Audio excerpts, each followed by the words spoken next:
I was there, kneeling in the mud, surrounded by the wreckage of the century-old chapel I had ordered demolished, when suddenly a child appeared out of nowhere, clutching a rain-soaked hymn book. She looked me in the eyes and said a phrase my mother used to repeat when I was little, a phrase I'd never told anyone. In that moment I knew something much bigger than myself was happening. Let me go back to the beginning so you understand how I got to this point in my life. My name is August Vance, and for over 20 years, I built a financial empire based on a single belief that God doesn't exist, and if he does, he abandoned me when I needed him most. It all started when I was 12, and my mother was hospitalized, battling a cancer that consumed her day by day. I remember perfectly those white corridors that smelled of disinfectant, the constant whirring of medical equipment, the nurses rushing past, pretending not to see my despair. I spent hours praying in that small hospital chapel, kneeling on a creaky wooden bench, begging God to save my mother. I made promises, bargained, cried until I had no more tears. My faith back then was desperate. It was all I had. But God didn't answer. My mother died on a winter morning, and with her died my belief in miracles, in prayers, in divine purpose. I was certain that if there were a truly good God, he would never allow such a generous, loving woman to be taken from a boy who needed her so much. It was that day, at the wake, that I swore to myself I would never again depend on something as fragile as faith. The years passed, and I kept my promise. I built my fortune based on logic, numbers, concrete reality. Every decision was calculated, every investment coldly analyzed. I became the wealthiest man in the region, with property spread across multiple states, companies employing thousands. Success gave me a sense of control that faith never had. That's how, at 42, I found myself facing that rural property I'd bought as part of a larger land acquisition. The realtor had mentioned an old chapel on the land, but I didn't pay it any mind at the time. It was just another bureaucratic detail in a multi-million-dollar deal. When I finally visited the property, I was confronted by this white stone structure that seemed to defy me with its mere existence. The chapel was small, over 100 years old according to the documents, and surrounded by a garden that the locals voluntarily maintained. There were always fresh flowers in the window boxes.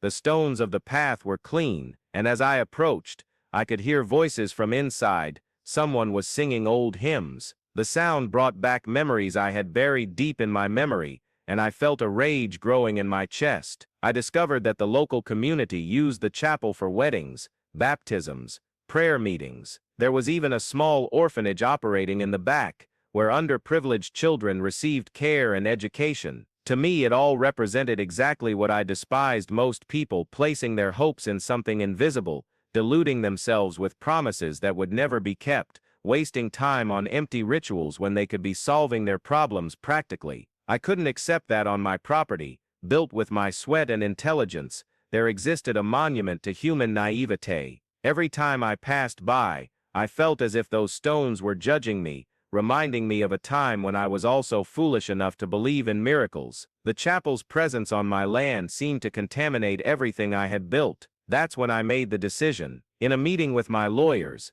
I announced that the chapel would be demolished to make way for a luxury hotel complex. The project was legal. I had all the rights to the property, and no one could stop me. When the news spread through the region, delegations of residents began appearing at my office, begging me to reconsider. I received emotional letters, offers to buy the land, even a proposal from the diocese to make it a historical landmark. All these pleas only increased my determination. I saw in them confirmation that people preferred to cling to illusions rather than face reality. I hired a demolition company and scheduled the start of work for a Monday in October. It would be quick, efficient, definitive. On the eve of the demolition, I decided to go to the property for a final inspection. It was a Sunday afternoon, and when I arrived, I found the chapel full of people. They were holding a vigil, singing, praying, holding lit candles. Children played in the garden while adults chatted in groups. Everyone seemed united by a serenity I couldn't comprehend. I stayed in my car, watching the scene through the windshield. There was a gray-haired woman who appeared to be a religious figure, perhaps a nun, who was talking to the children. She pointed to the stars beginning to appear in the sky, and seemed to be telling a story that made the little ones laugh. An older man played a guitar while a group sang songs I recognized from my childhood. Young couples walked hand in hand through the garden, and I saw some newlyweds posing for photos by the chapel gate. For a moment, a very small part of me hesitated, not because I'd changed my mind about God, but because there was something about the scene that stirred a painful nostalgia. I remembered Sundays in my childhood, when my mother took me to Mass at our neighborhood church. She always said that God had a plan for each of us, that difficulties were just tests that made us stronger. How I wished I had believed her back then. But the memory of my mother wasting away in that hospital bed quickly dispelled any sentimentality. I got out of the car and walked toward the chapel. People moved aside when they saw me. Some greeted me respectfully. Others simply lowered their eyes. I entered the small building and was struck by the simplicity of the place. Simple wooden benches, bare stone walls, a few stained glass windows casting soft light into the room. There was nothing luxurious or impressive about it, but there was a peace I hadn't felt in decades. It was at that moment that a woman approached me. She introduced herself as Louisa, the coordinator of the orphanage that operated in the back of the chapel. She was young, perhaps in her 30s, with bright eyes and a smile that seemed genuinely warm. She thanked me for allowing them to hold the wake, and said she understood my position as the owner. "Mr. Vance," she said in a soft voice, "I know you have your reasons for making this decision. I'm not here to try to convince you to change your mind. I just wanted you to know that this chapel has meant a lot to many people over the years. Children who had no family found a place of refuge here. Couples who couldn't afford a fancy wedding fulfilled their dream of having a dignified ceremony here. People who were lost in life found a moment of peace here." I listened to her words but maintained my cold expression. "Miss Louisa, I respect what you do here, but I can't allow sentimentality to affect my business decisions. This property has economic potential that can generate jobs and income for the entire region. That's more important than preserving an old building." She nodded understandingly, but before walking away, she said something that echoed in my mind. "You're right about the jobs and the economy. I just hope that when everything is built, you'll remember that not everything of value can be measured in money." That phrase bothered me more than I'd like to admit. I spent the rest of the night unable to sleep, thinking about Louisa's words, the people I saw at the wake, the serenity that emanated from that simple place. But when dawn broke, my determination returned. I had made a decision based on logic and reality, and I wouldn't let fleeting emotions make me back down. The machines arrived punctually at 6 in the morning. An excavator, 2 tractors, a team of 10 men led by an engineer named Marcus. I had decided to personally oversee the start of the work, not for pleasure, but to ensure that everything was done quickly and efficiently. I didn't want to give the residents time to organize protests or attempts at injunction. The sky was cloudy, and a light drizzle began to fall as the excavator positioned its arm against the side wall of the chapel. I heard the engine noise intensify, saw the operator signal for everyone to move away, and then the first blow came. The century-old stones gave way with a noise that reminded me of bones breaking. Small fragments of the stained glass windows scattered on the ground like colorful tears. The demolition continued for 2 hours. I stood there, under the intensifying rain, watching each wall collapse, each beam break. The workers worked in silence, just following orders, but I could tell that some of them weren't comfortable with the job. One of them, an older man, even commented to me that he had gotten married in that chapel 15 years ago. When the roof finally collapsed, making a thunderous sound that echoed across the property, I felt a strange mixture of satisfaction and emptiness. The satisfaction came from having achieved my goal, from having proven to myself that I was no longer that naive boy who prayed in vain. The emptiness, I didn't know where it came from. It was mid-morning when the engineer, Marcus, called me over. The excavator had found something unusual under the altar. When I approached, I saw that they had discovered a small underground chamber, built with stones even older than the chapel itself. Inside this chamber was a wooden box, protected from moisture by a layer of wax. "What do we do with this, Mr. Vance?" Marcus asked, holding the box carefully.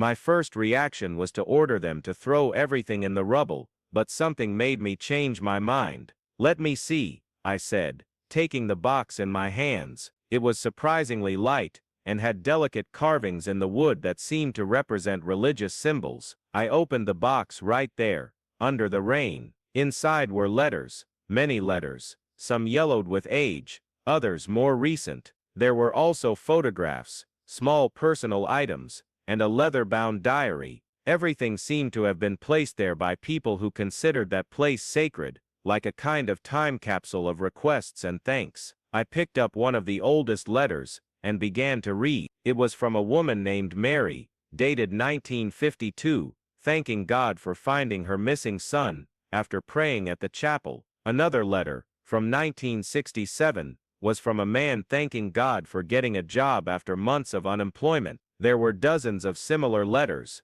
people recounting moments when they felt their prayers had been answered. I would normally dismiss all of that as coincidence, or self-deception, but there was something about the sincerity of those handwritten words that unexpectedly moved me. They were simple people, writing from the heart, without literary or philosophical pretensions, just sharing moments when they felt they weren't alone in the world. It was when I opened the diary that I found something that completely baffled me. The first page had a photograph glued to it, a picture of a young woman I recognized immediately. It was my mother, but a version of her I had never seen, younger than in my earliest memories. Underneath the photo, in a handwriting I knew perfectly, it read Maria Helena Vance, 1975. I asked God to give me the strength to raise my son the best way possible. My hands began to tremble as I leafed through the diary. They were my mother's notes, made during the years she raised me alone, after my father abandoned us. She wrote about her financial struggles, her worries about me, her hopes for the future. And on every page, she mentioned her visits to that chapel, how that place helped her find peace and guidance. March 15, 1978. August has had a high fever for 3 days. The doctors don't know what it is. I came to pray here as I always do when I'm desperate. I don't know if God hears me, but I need to believe He does. I need to believe He will take care of my boy. June 22, 1980. August turned 10 today. Sometimes I worry if I'm being a good mother to him. Raising him alone isn't easy, but when I come here and look at these ancient stones, I feel that something greater is watching over us both. December 10, 1983. I found out I'm sick. I haven't told August yet. I don't know how. I came here to ask for strength to face what's to come. If I can't stay with him until he grows up, I ask God to put good people in his path. I could no longer hold back the tears. There, under the rain, surrounded by the debris of the chapel I myself had ordered demolished, I discovered that my mother had frequented that place throughout my childhood. She found there the comfort that I,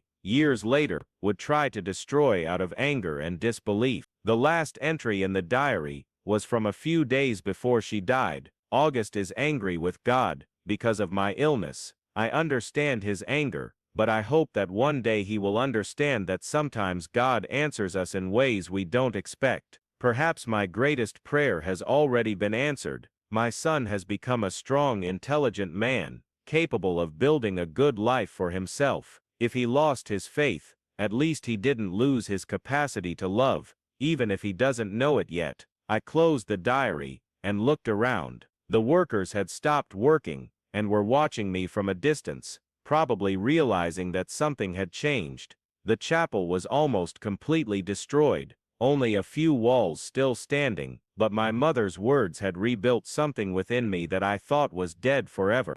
That's when the child appeared. A girl of about 8, with dark hair and big eyes, holding a hymn book soaked by the rain. She must have come from the orphanage that operated in the back, and had probably escaped the supervision of the adults to see what was happening. She approached me without fear, looked me in the eyes and said, "You're crying like my mother cried when she came to pray here." And then, with the simplicity only possible to a child, she added, "My mother always said that God sometimes takes a while to answer, but He never forgets anyone." Those were exactly the words my mother used to tell me when I was little, words I had rejected, considered empty for all those years, but heard from the mouth of that child. At that moment, they gained a weight that brought me to my knees in the mud, and then something happened that I cannot rationally explain to this day. The wind stopped completely, the rain ceased for a few seconds, and a ray of sunshine pierced the clouds, illuminating exactly the spot where I was kneeling. It was as if the whole universe paused to give me a moment of absolute clarity. In that silence, I finally understood. My mother hadn't died because God abandoned her.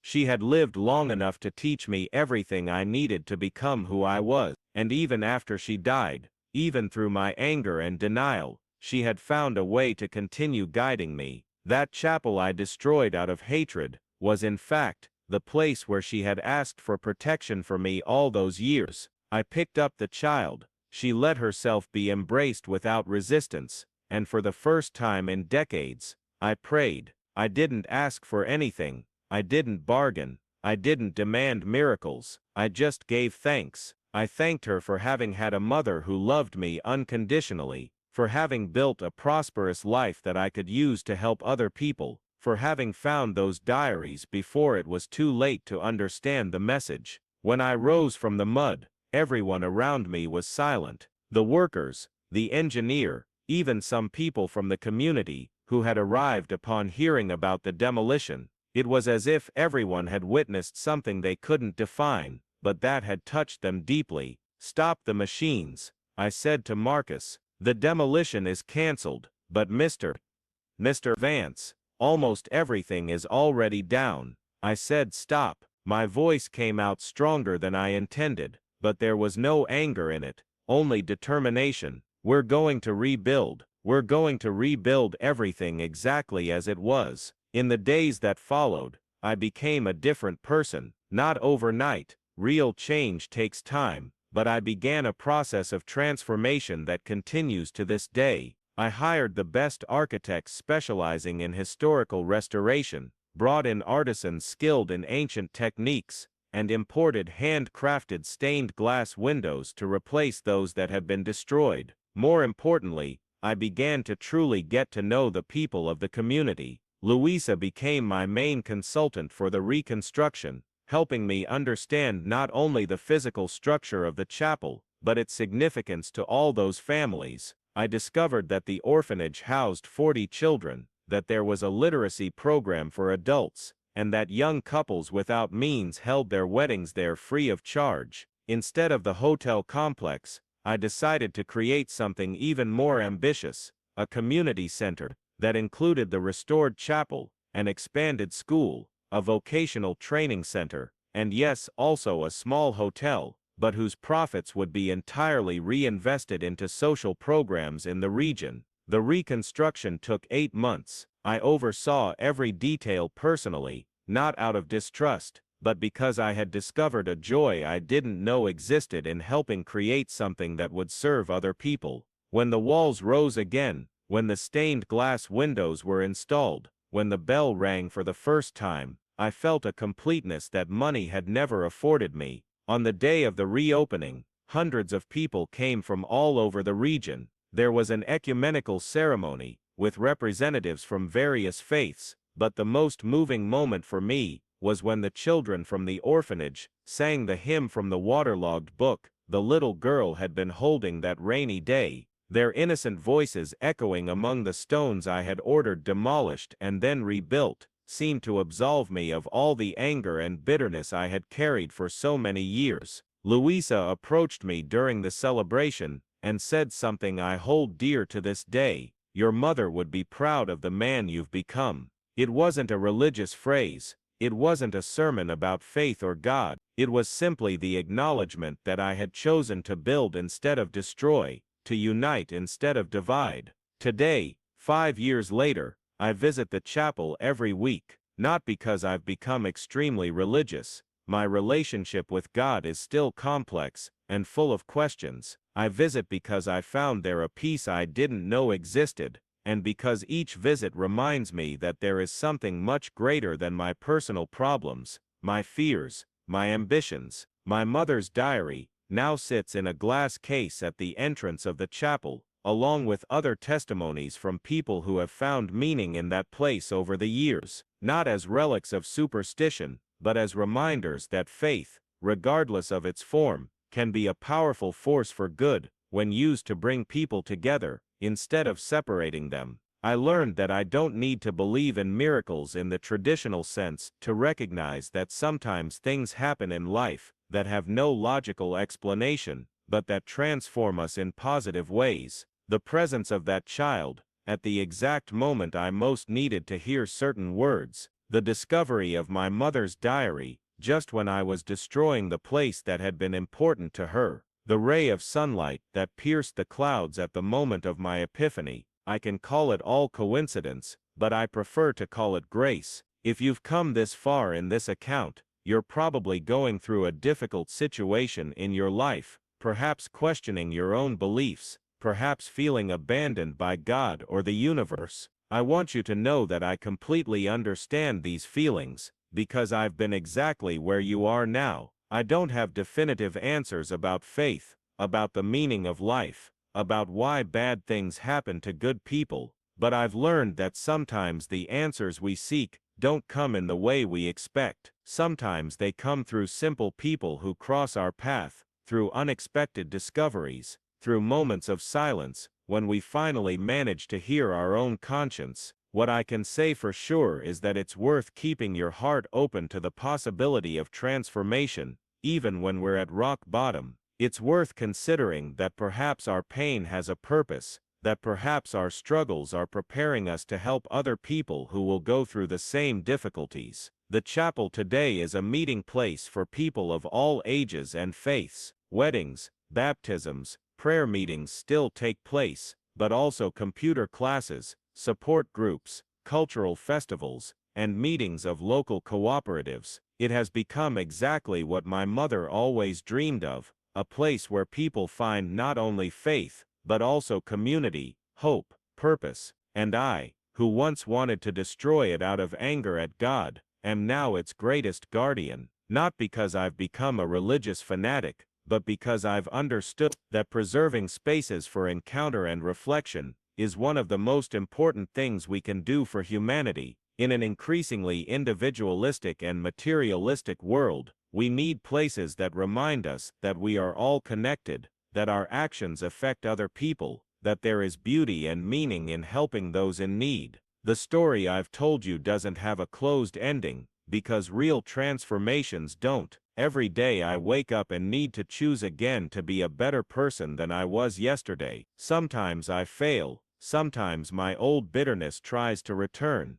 sometimes I still feel angry at God for things I don't understand, but now I know that these internal struggles are part of the journey, and that the important thing is not to have all the answers, but to keep asking honest questions, and acting with love whenever possible. If this story touched you in any way, if it sparked any reflection on you, consider subscribing to this channel to follow other stories like this, real stories of people who have gone through profound transformations, and who can offer valuable perspectives on your own path. But above all, remember that you are not alone. No matter what you are facing right now, somewhere, somehow, there is someone rooting for you. There is a greater force working in your favor. There is a light at the end of the tunnel that you can't yet see, but that is there, waiting for you. The chapel still stands, more beautiful than ever, and its story taught me that sometimes we need to tear down our own internal walls to discover what truly matters in life. May God,